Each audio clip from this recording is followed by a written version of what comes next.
40शी नंतर वजन का कमी होत नाही माहिती आहे? It's not about your diet, it's not about your exercise, it's not about your consistency, but it's more about your mind.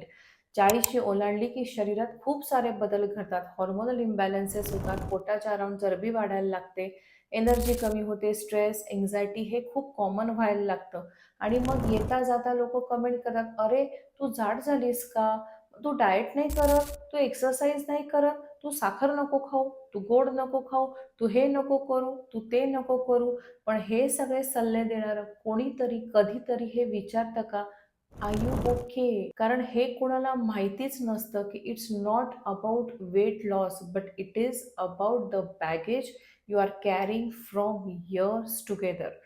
Self doubt, body shaming, stress, anxiety, periods irregularity, menopause, low energy levels and so many things. पण या सगळ्यांशी तुम्ही एकट्याच लढताय. ही लढाई बाहेरच्या जगाशी नाहीये.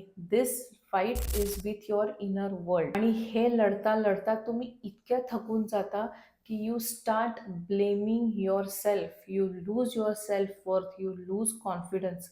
आणि म्हणूनच मी तुमच्यासाठी एक खास प्रोग्राम घेऊन आली आहे, आय ॲम ऑसम. डाएट आणि एक्सरसाइजच्या पलीकडे जाऊन इंटरनल हिलिंग करायचं असेल, माइंड बॉडी ट्रान्सफॉर्मेशन करायचं असेल, स्वतःची सेल्फ वर्थ, सेल्फ लव्ह आणि कॉन्फिडन्स वाढवायचा असेल, तर enrol in my new programme I am awesome. Stop blaming yourself and start loving yourself. Seats are limited. Interested असाल तर comment awesome and I send you all the details. I see you soon in my programme.